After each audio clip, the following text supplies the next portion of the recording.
Learning Amiga player.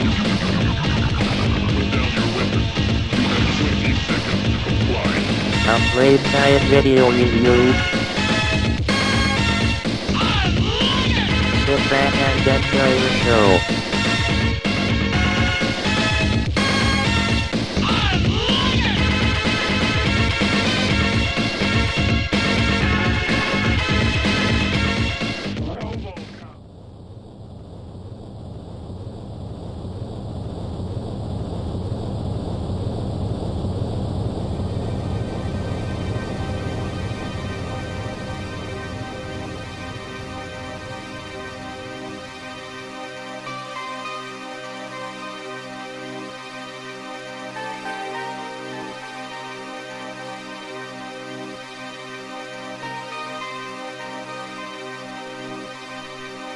Hey there, welcome to another Lemon Amiga Play Guide and Review. This time we'll be checking out Nemac IV.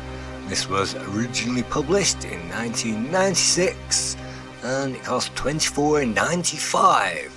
It was designed and published by ZenTek software, and this is the advanced version that we're going to see in this review, the director's cut. This is the animation from the original version that you can see on the screen. You can see an alien planet and some kind of building that we're zooming in on. No idea what that building is at the moment.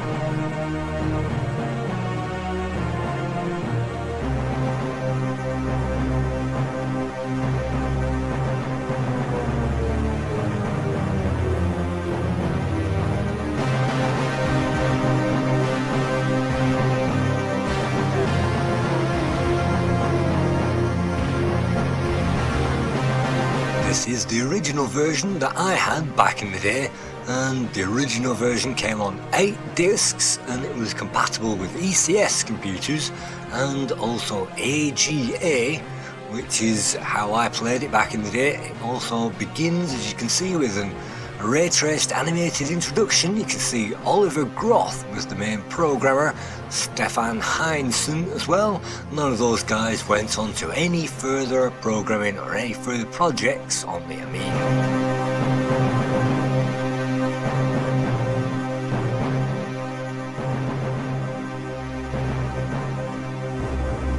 It's a very nice effect as we've blown up some kind of Ed 209 creature with all those particles and breakdowns.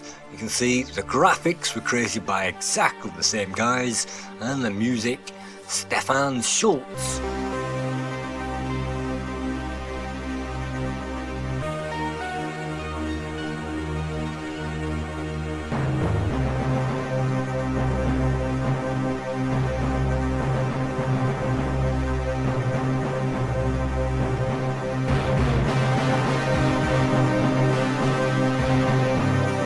Might surprise you to learn that I actually tried to rip this game many years ago. In fact, I've been trying to get this game running smoothly for the last 5 years at least, and maybe from at least 2015, 2016, and I finally got it to run smoothly. The footage that you can see at the moment was actually recorded in 2018.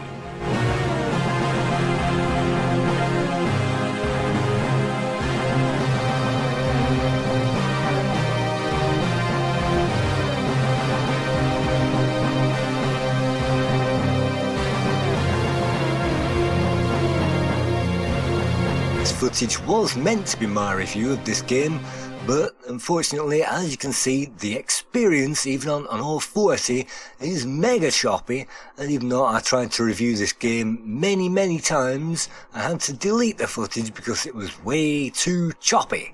And you can see that that was the case right up until recently. And recently they released another version of WinUAE. This is 4.9 beta that I'm playing, the very latest version as of recording this. And you can see my configuration. We've now got all 60 with the JIT on, fast as possible with PPC enabled. And you can see by following my settings, it's as fast as it's ever going to go. Cycle Exact is off for this, and you can see my other features, compatible settings, and You can see 2 meg chip and some fast RAM as well. My standard hard drives are in there, and of course the Nemac IV Director's Cut CD, which has to be in there even if you've installed the game. And if you select Phase 5 Cyberstorm and have the Phase 5 Cyberstorm ROM installed, then that means you can activate that. And you can see RTG board, I've got the standard WinUAE Zorro 3 in there, so that means it's standard on my monitor, and I think double buffering is enabled as well, and so that's just the standard configuration. So if you want to follow this and try to get it configured, this is how I configured WinUAE finally, and this being the very latest version, the game works without Cycle Exact on, because in every other version of the game, Cycle Exact had to be on, otherwise the doors wouldn't open. So you can see the configuration I'm running this thing in at the moment. It might not be the ideal configuration, but it's certainly what I managed to get going.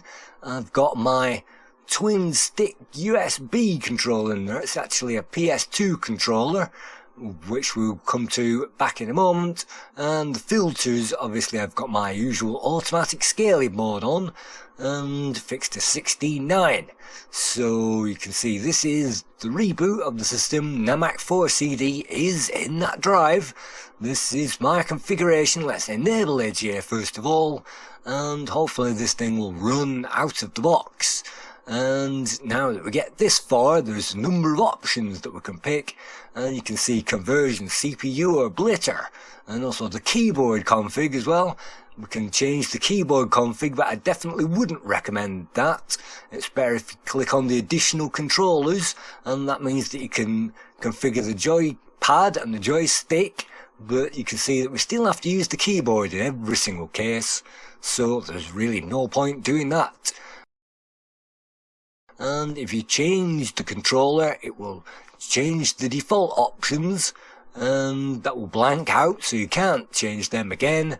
So if you can see control up, control down, control left and right, I'm not quite sure why it's done that, but it does that once you've done this. So what you can do to restore the original settings is to cancel that, go back into it, and you can see the original settings are there, X, W, Y and U, and if we OK that, then that means that the next step for me was to go into my anti-micro program.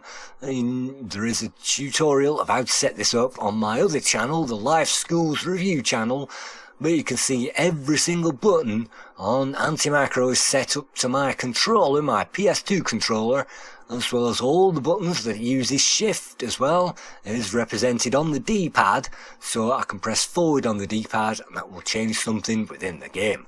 And so there are a number of options available with this special version, including chunky pixel mode, which I won't be using at the moment.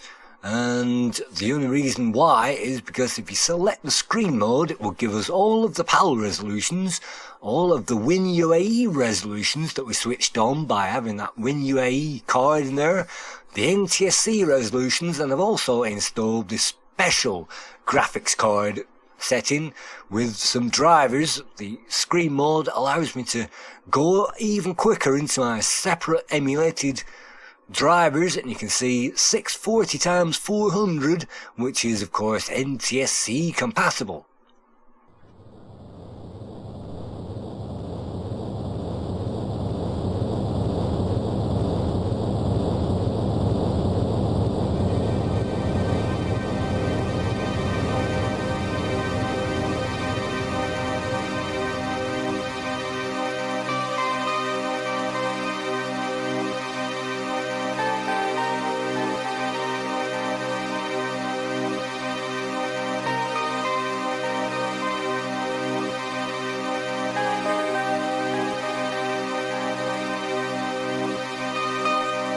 Start of the special director's cut, we'll get a very special animation and an updated version of the title page, and also a brand new introduction as well.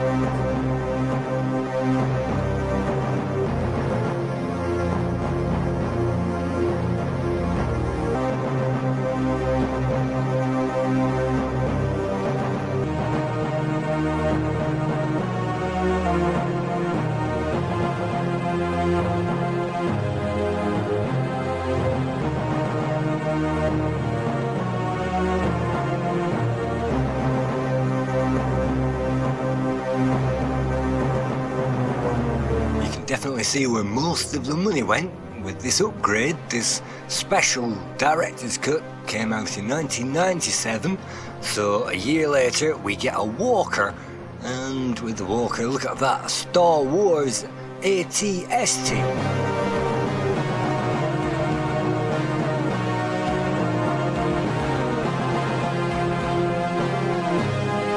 I haven't noticed too many of those Star Wars ATSTs in the game, but I think they are there, and you can see another particle effect that basically reinvented the wheel with this introduction.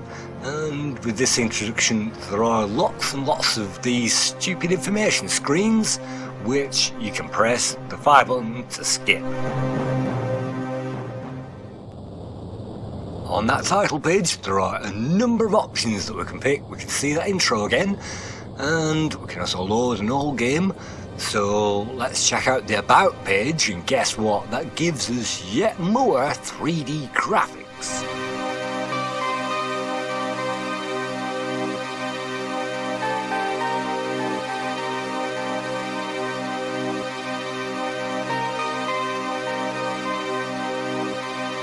Martin Schlott.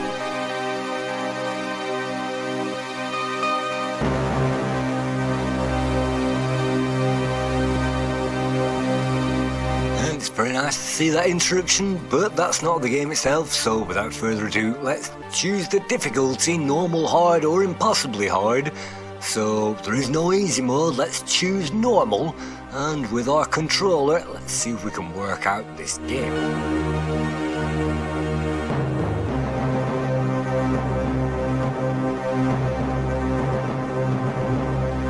At the start it seems to have reinvented the wheel again. It seems to have shown us the exact same building, but if you're wondering what Nemac IV is, then wait no longer, because Nemac IV, you won't believe it, is actually the name of the base that we're attacking. Yes, this is the 4th base on Nemac, the planet Nemac I think, so that's why it's called Nemac IV. So we're now approaching the first level.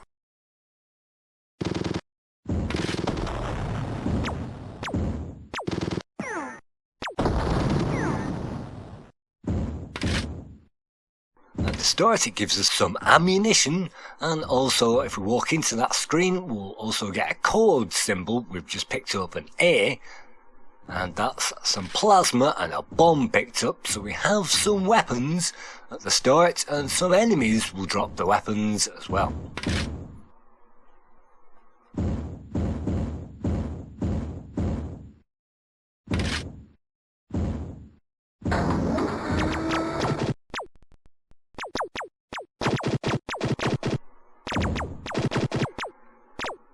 Just like Alien Breed 3D2, sometimes you can open doors and force enemies to shoot each other, and that takes care of some of them without you having to go in all guns blazing.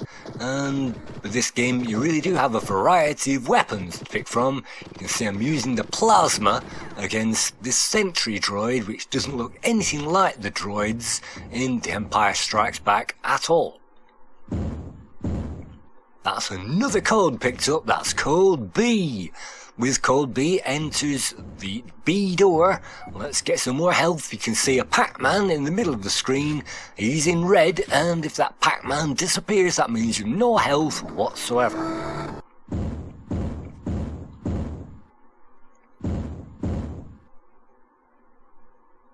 There's the door B, because it has a B next to it, and simply by colliding with that with the right key, it manages to get us in there.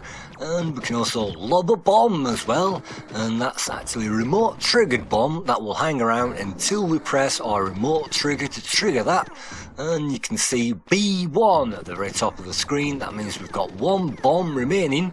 We've got 16 grenades. We've got, well, over 500 rounds of ammunition left, and 122 rounds of plasma. All those require a different button to be pressed, that's why I'm using a PS2 controller at the moment.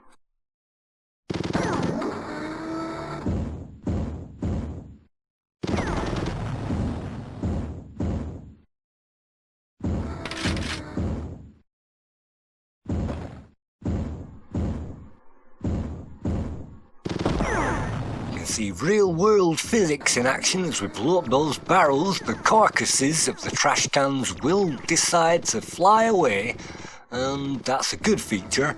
And that barrel will need to be carefully removed, and I can hear something firing at me. So let's get rid of that enemy, and trying to not blow yourself off on a barrel is definitely a good idea in this game. Pressing the final switch on the level will complete it, and that will bring up a congratulations screen. You've managed to retire 100% of the enemies, find all of the secrets, you didn't die, shot loads of bullets, and shot rate, not quite sure, but I think we got 16% on target. At this point we can now save our game, and at least the progress, the bullets, the ammo that we've managed to collect, and our health as well, before we move on to that next level. We're now approaching the entrance hall.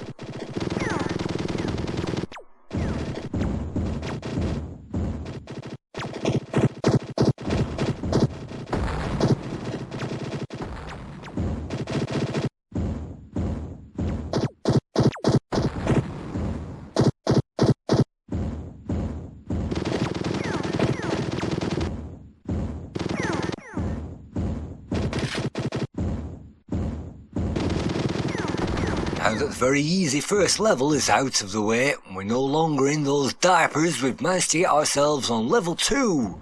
You can see loads of health dotted around, so I'm going to use that later, leave that hanging around. Health is definitely no problem on level 2, unlike many of the other levels of which we shall see. At the start of this section it gives us a number of doors, and we can't open any of those. We've got health everywhere, so at least health is abundant, and this is basically a training level where we can get stuck into those enemies. Let's lob another mine there, a detonating bomb, and it's important to always trigger that before we walk over that bomb, because it's very powerful, and that won't trigger by walking over it, that will only trigger when we press the button. And you can see another door there, that's actually an exit door that we're walking through, so we will exit that door a bit later on. For the moment, let's try to clear out some enemies before we push the switch on the wall, and there aren't too many puzzles in this game, certainly not at this stage, and it's not as puzzle heavy as some of the games that we've seen, definitely in this 3D shooter environment, but at this point if you don't shoot the robot, then the trap will be reset and you'll have to push that button all over again. And that means, unfortunately, I have to walk around and find the place that you found before, and I think that's the start of the level, so that means we'll have to walk around it again.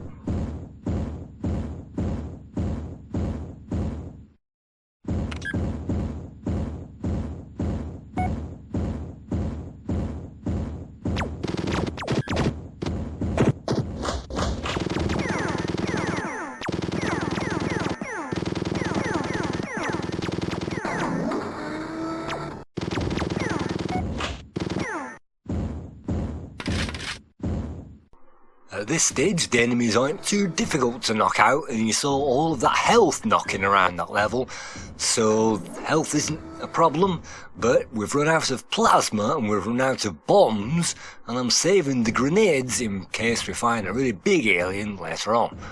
You can see that door that we're walking out of is the exact same door that we found before. The only reason why we're walking through it now is because we've got the A key, and that means that we can go now through the A door, and A, B, C, D. You might think that this level goes on forever, but it doesn't. It's simply a training exercise, and running and gunning into those enemies with all that abundant health. So here's another kind of puzzle. Just shoot that barrel and we'll get the code.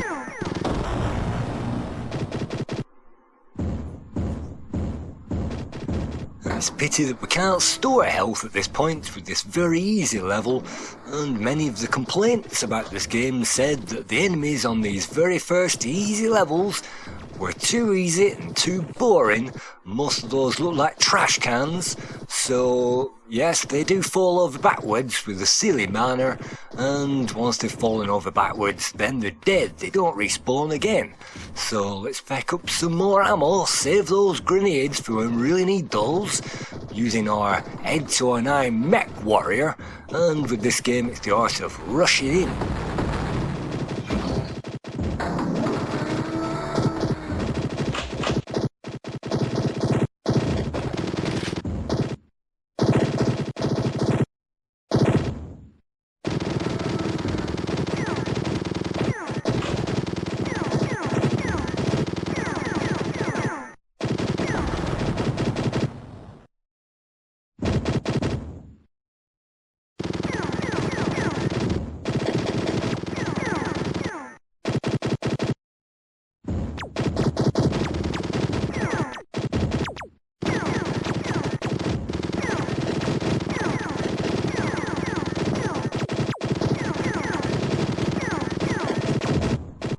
At this stage we can be pinned down by enemies and get ourselves into a tight corner, but luckily there is always health roundabout to pick up, and that saves things getting boring. It just means that you can wade in there, throw a few grenades.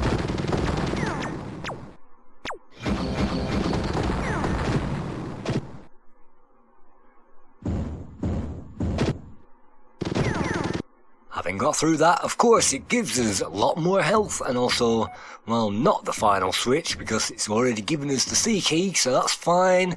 Now walk into that final corridor and find our way through to the exit. So at this stage it's not hard to memorise all these places, and you might think that there is a secret door through here. I'm not quite sure whether there is, and sometimes those trigger automatically. So having explored this, it's the final door that we walk through. It's not difficult, it's not hard at this stage, and if only the enemies were better, then it would be a real joy to play this after all these years at a speed that's actually good. And you can see I can increase that screen resolution if I wanted to, but this thing's running at maybe 20 frames per second, which is just about good enough to remain smooth on this setup. And again, I've had to wait at least 5 years to finally get a setup that works so I can actually play this smoothly, because before this it was always juddering around. So you can see all those effects going on the screen. It's not too brain bashing at this point. And you can also see something else there. That's yet another enemy. Yep, those are ground guns, and it introduces us to ground guns on this second level. We'll definitely be seeing more of them later on. And that's completed. It gives us all those stats all over again. And at this point I'm going to save up that progress again. And of course that will save up our present scores and our standings. So if you want to do better at this game, you're better off going to the level before, and then hopefully you'll be better armed. Beam Me Up is number 3. You can see an energy force field here, so that's yet another thing to be avoided. And these mines as well will track us and follow us all over the landscape, and if we turn around to blow those up next to us, we'll die.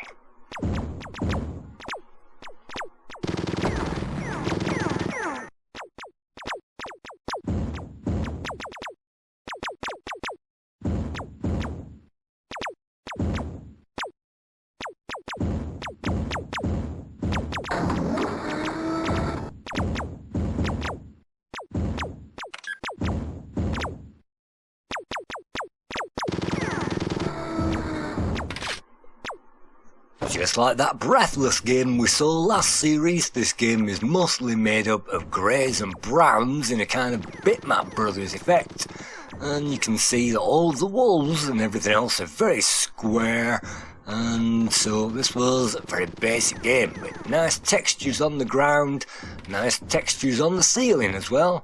So all we need to do is to figure out how to get through that energy force field, and if I turn around I'll find the answer to that puzzle.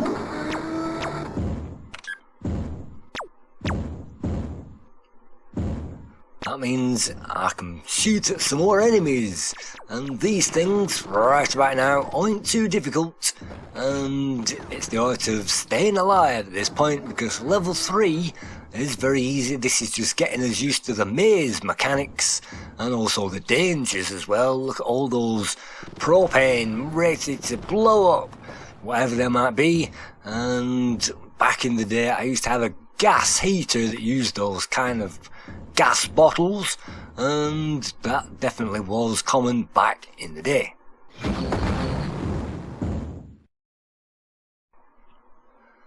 At the moment I've just been attacked by the mummy, or whatever that might be, and that means that I released all of my bombs and everything else towards that thing all at the same time. That's blown it up, that's the good news, but the bad news is I've now run out of energy with that manoeuvre, so I'm going to have to tread quite carefully so I can get to the exit, otherwise this is going to have to be a restarted level. Luckily it's not too hard and it's not too difficult, and this level is relatively short, which is amazing. It means we can get through this, if we know what to do, in a matter of seconds.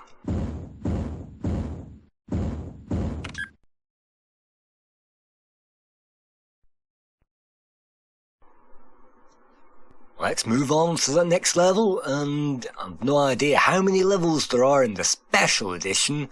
I think we're going to see maybe up to level 8 in this playthrough, and this introduces us to all kinds of things with every level. You can see with everything turned up to the max.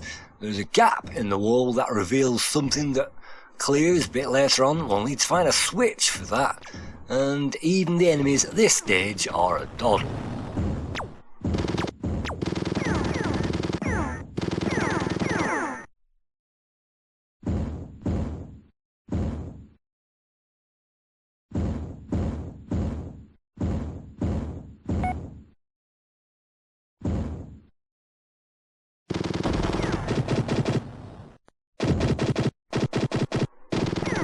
Some of the magazine reviewers said that this game was the missing link between something like Gloom and Breathless, whereas Gloom had infinite gameplay and amazing addiction quality. I've definitely completed at least most of those Gloom games, even though the graphics are absolutely nothing to write home about. This game has better graphics, definitely 1 or 2 levels better than Gloom did, but unfortunately it doesn't have those voice speech sampled sound effects of people going ah and all over the place, and hearing all over the place definitely enhances a game like this. Unfortunately we're not playing as a marine and we're not shooting marines. In this game we're more or less fully armed Ed 209, and that means that we've got machine guns, and it means we've got grenades, and look at all the textures. We're actually in an underground base, so if you can see the sides of the textures is actually the land formation of these caves that we're walking through, then that gives you some idea that these landscapes are defined a bit better later on. They're not as cubed as the early ones, and they're not as boring either. And at this stage it's not hard work, you can more or less walk into the enemies gung-ho, and that's what the game expects you to do, because if you don't, if you hang around, then that means you'll get shot. And again, the mazes at this stage aren't too hard to memorise, and there is actually a map function which we shall see a bit later on, but if I get lost at any stage I can press the button to bring up the map.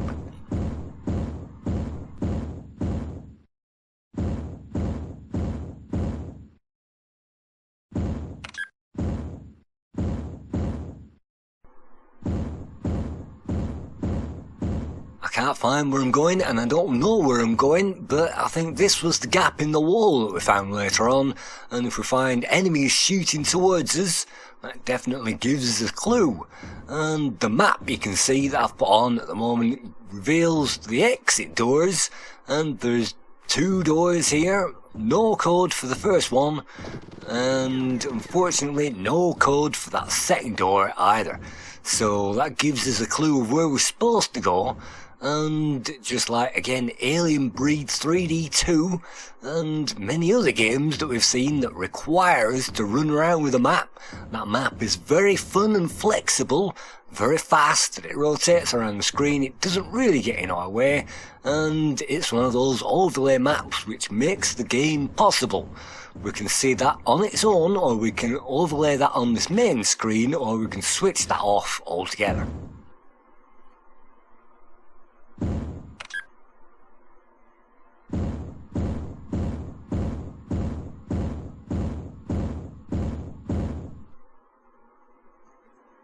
Checking out some secret rooms, what will they reveal? Well, some extra ammunition would definitely come in handy. Even though we've got lots of ammunition at the moment, that plasma is definitely, or was, in short supply. You might notice that I save up all the plasma for the flying enemies, and I use the machine guns against the rest. We've just opened door A here, so hopefully we can get through door A. There it is. And that means that we are on the penultimate section of this level, and yes, these levels really do go quickly, and if you know the way to go, look at that fan. If you know the way to go, you can romp through them, and if you're trying to take it easy like me, it's probably best to blow up the barrels first of all, and that means you don't get blown up by mistake.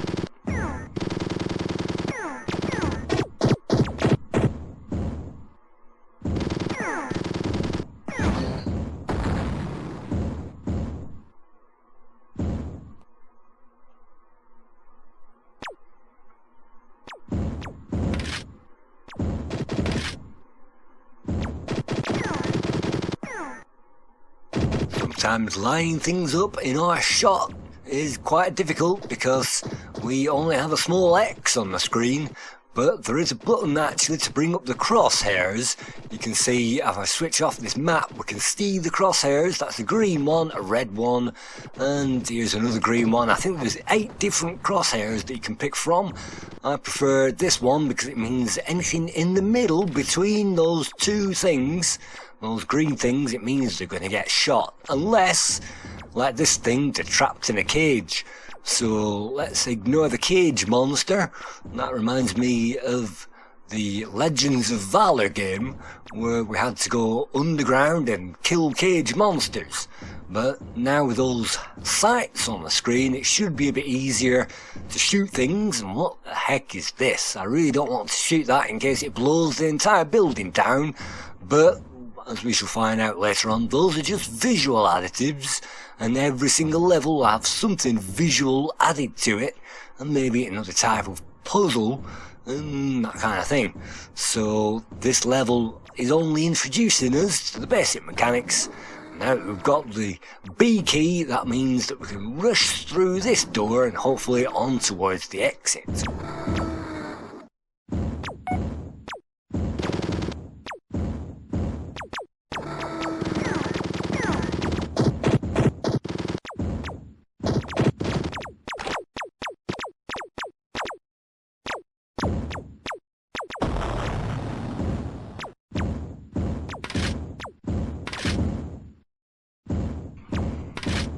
Just like Dynablaster, once you get that bomb trigger, you'll have to press another button to trigger that, and you'll have to time that with the enemies.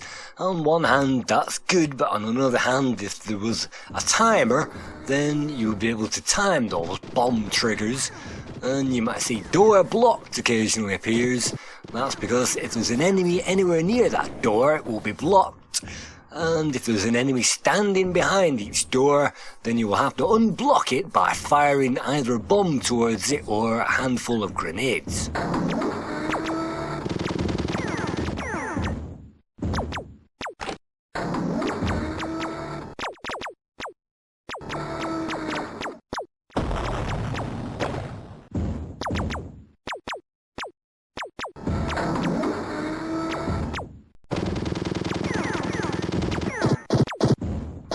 Sometimes the enemies can run around and try to evade us, and sometimes even the easiest enemies can be difficult to shoot. Luckily we've got that sidestep and strafe, so with this analog stick it means playing this game is a lot easier, and it's really difficult to play with the mouse and the keys, and it's even harder to play with a joystick. So definitely a joypad configured up, or configured up to use the keyboard like I'm playing at the moment. It's definitely a good idea. Situation critical.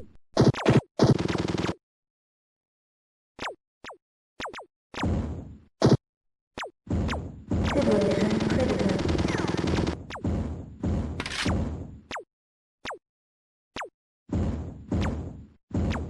Situation critical. After Doom came out on the PC, we did see a flood of these types of games appearing on the Amiga, and of course the Gloom series is one of my favourite, and of course we also had Breathless as well, and Spheres, which we might get to at some point, and Genetic Species, which is like this, only a lot better with better effects, but definitely a system heavy game, and there were quite a few system heavy Doom games that we got on the Amiga, and none of them were very addictive, but definitely players have reported they've completed many of these, and definitely someone on the Lemon site said that they completed this game end to end, and it's not too difficult, as you can see, as long as you can be gung-ho and lobbing things behind doors, especially bombs. Is a great idea, because if the enemies gang up behind a door, you can just lob a bomb behind it, then trigger that, and that should trigger the door to open again.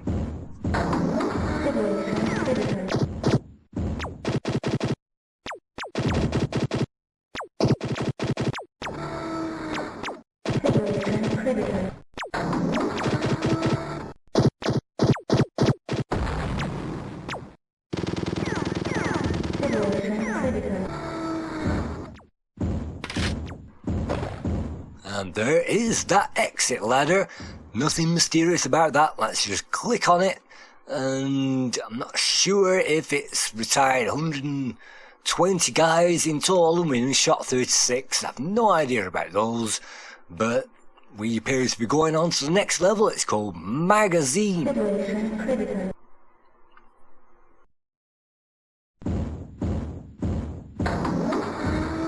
When we are running low on health, we'll also get a nice audio message telling us that the situation is critical, and that won't stop until we top up on energy. You can see some Star Wars drones on the floor. What will they do? Well, they're actually cleaning robots, cleaning up the floor.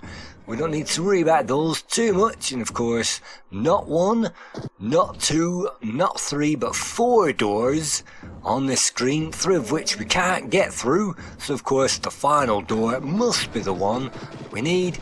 And at this stage we learn that if we are shooting the enemies, they can't fire back.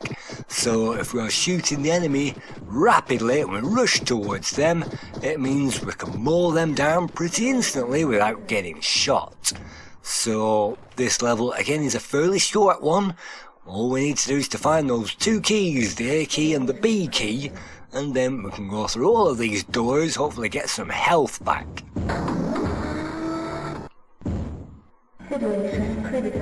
So let's run through all this and try to find some health and gun our way to it.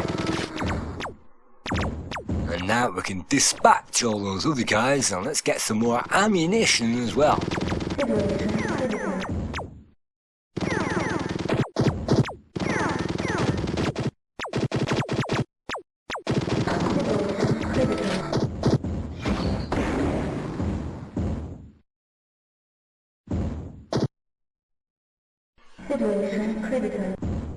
And we have the B code for the B doors, so that means that we have some progress. Let's get some more ammo. That's definitely at a premium. On the later levels, you'll definitely have to save your ammo, but on the magazine level, it gives you lots of them, and of course, lots of different doors to walk through.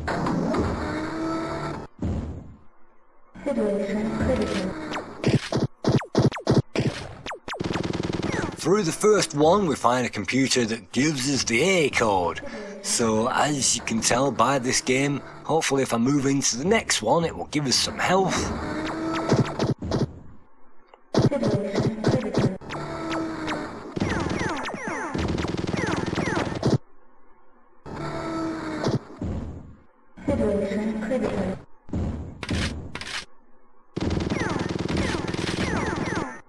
again, shooting that enemy whilst it can't fire towards us into a corner is definitely the best measure, and running in shooting at the enemies saves ammunition. Make sure that every single one of those goes into the enemy. So if you have some idea for game logic, we know that the very last door is probably going to be the door that we need. So let's go into that very last door and let's see if that is true. Just a few more of these easy enemies to get rid of, and it's the art of dodging the firepower with these 3D games and trying our best to get rid of them before they demolish us.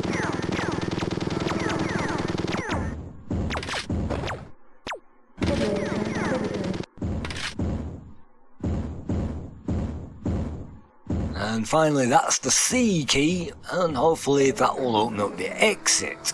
So again, the environments are getting slightly bigger as we continue through that game. We don't need to rely on that map automatically, or at least not that much. And you can see some areas even we have to run through, and those sentry guns, just like the Alien movies, or Aliens, that bit that got cut out, the best bit, then we'll definitely be noticing those sentry guns a bit later. And so let's save this thing up again, rush straight through onto that next level. Situation critical.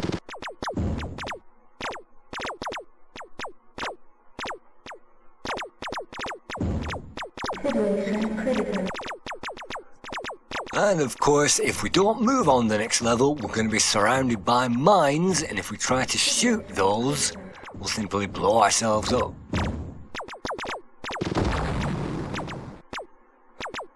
We can press enter to restart that level all over again, or perhaps the escape key to return back to the menu, but on this particular level it's easy enough because there aren't too many enemies, and you can actually blow the enemies up using those mines. Situation critical.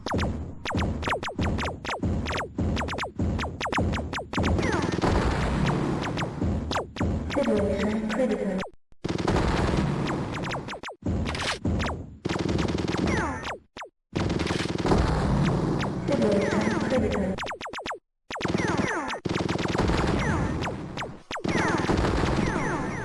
You might notice that we don't have a single jot of health whatsoever, but you can see that we're avoiding everything, and one more hit will get us killed. And this reminds me of the later James Bond movies. I've just completed Everything or Nothing on the PS2, and that definitely had one of these warehouse levels where you're supposed to run and gun everything down, and you get a remote robot that you can use to go into different crates and find out secrets. This level is very reminiscent of that, apart from the Ed 209s.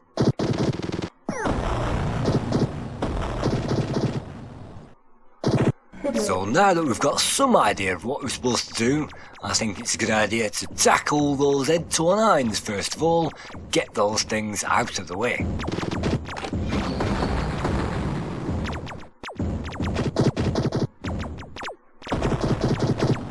Situation critical.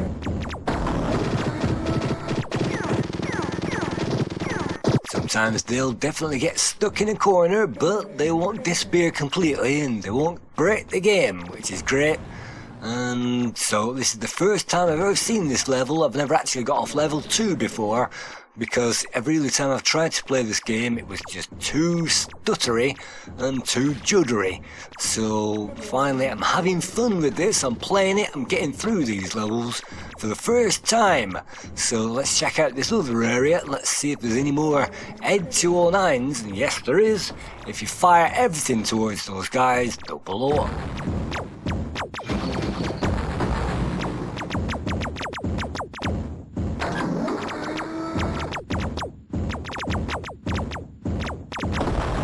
Let's remember to trigger that bomb after we've walked over that, and you can see we've almost completed this level already. It's yet another one of those training levels which doesn't require us to do much at all, and as long as we get rid of those 2 enemies we can run straight to the exit. So these levels are deceptively easy at this point.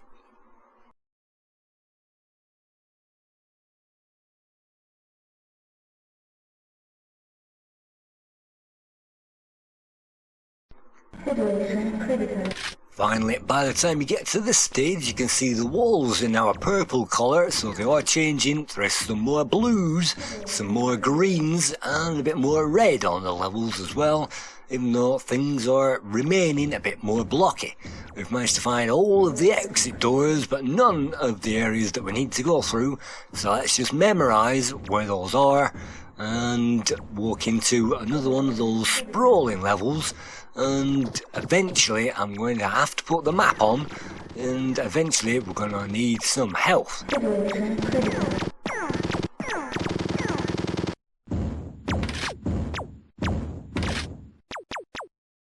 Federation critical.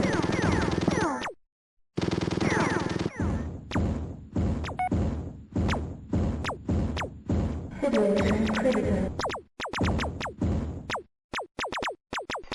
It's always a pain when the door is blocked, because if you blow it up and you're standing in front of that, you'll blow up with it. So what I like to do is tackle that thing from a distance and blow it up from as far as possible.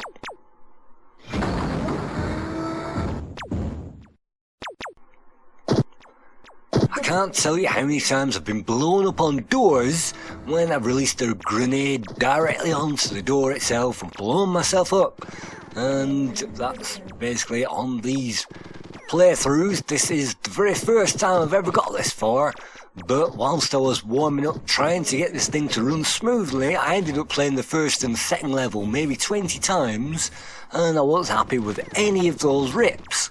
So finally I can get it to run smoothly. I'm now playing this for the first time far, and so let's see how far I can get with this. We've now got some more health, which means we've also got the B key as well, which also means that we can go through the B door. If I remember where it is, that's a locked door. That's another kind of force field, and that will be removed a bit later on. For now, let's return back to the start, and here it is, the double doors, which lead to the B area. So if I walk through this door, I'll simply walk straight through it.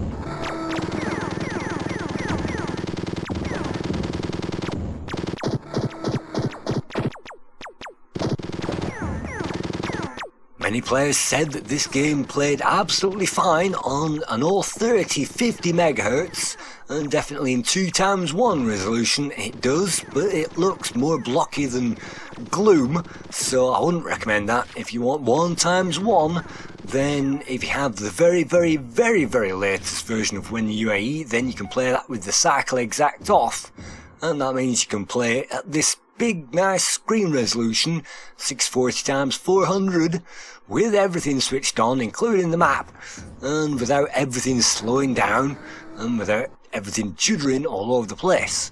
When I used to have this, I think I had it maybe on even a cover disc. I definitely had a demo of this from a magazine, and that's what got me into it, and I had to play this in a postage stamp window at the time, even though I had an all 30-50 MHz.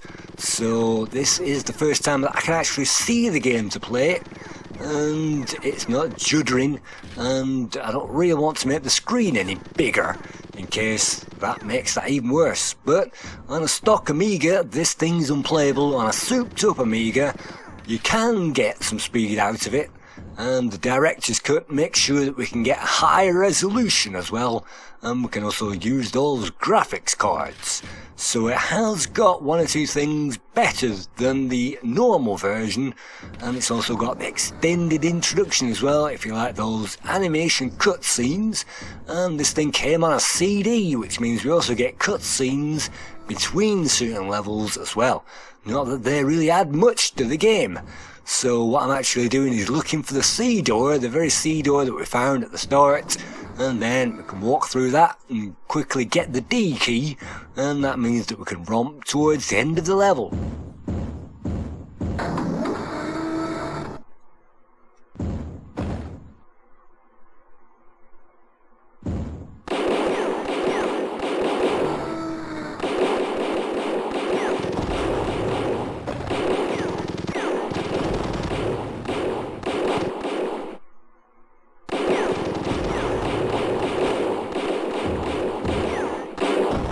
What we find in the next room is a hall of automatic machine guns, and I really don't want to be spending time blowing them up, so what I'm going to do is rush straight through it, which I think is exactly what it's supposed to do. And behind this column should be a switch that we need, and maybe it even gives us the D key or maybe the A code as well. And we find a secret button hidden in here. So again, this is the very first time I've seen it. I don't want to tackle those guys. And you might even hear that the soundscape definitely changes as we're moving further away from those automatic guns. They will get quieter and quieter, and when we get close to them or that vicinity, they will get louder and louder. So just like Breathless and Alien Breed, those things definitely will get louder as we get closer to that, and that's a really good feature. But in the map on, we can also see a secret room here, and let's activate that and let's see what it does. And those are really obvious to find on the map.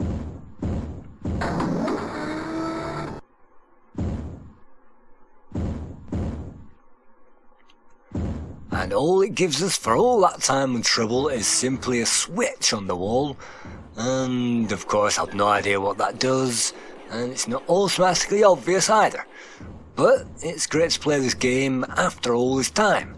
So let's move on to those magazine scores.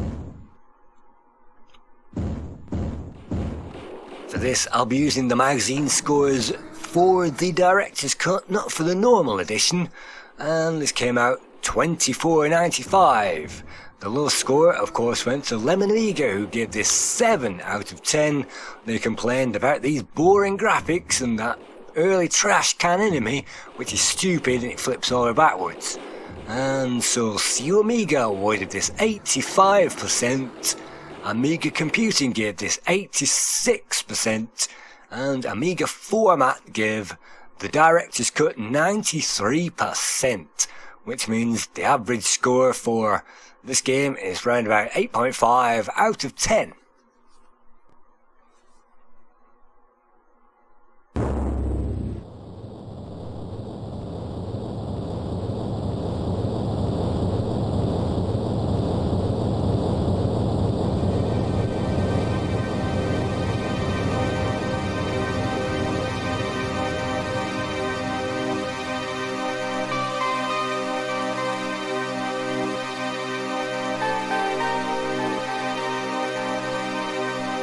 Let's move on to the next level, the final level. We'll be showing you in this guide the control systems, and those screens really do move quickly with the setup. And what's that? A bomb, it looks like.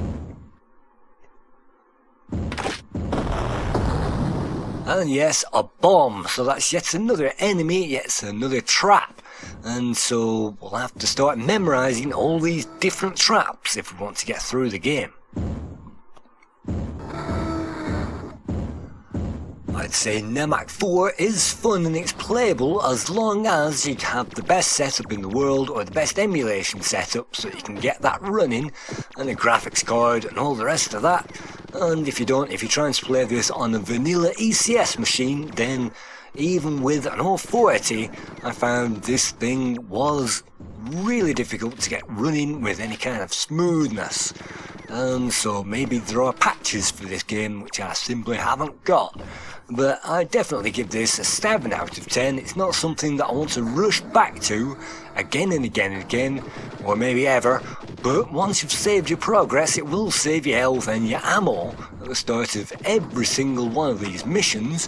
So if I did find myself wanting to return, I don't have to memorise the 20 million place password system. I can simply enter the last saved position from that title screen, and it will give me a long list of them. So the saving feature is amazing, and that's well done. And the graphics, well, some of these areas are well done. You can see more colours available now that the areas are getting a bit more interesting, and the enemies as well. So it's a mixed bag. For me, it doesn't have the instant playability of Gloom, and it's annoying when doors are blocked and things like that. But it's a lot better than I expected it would be, and it's certainly in the very good category. if you've got that kind of hardware. So that's my attempt at playing this game. I died, and so we can see we can change the window size as well, and we can also return to that title screen. We can also load up a game, anything that we've saved up so far. So thank you for viewing this Playguide review to Nemac IV. Thank you.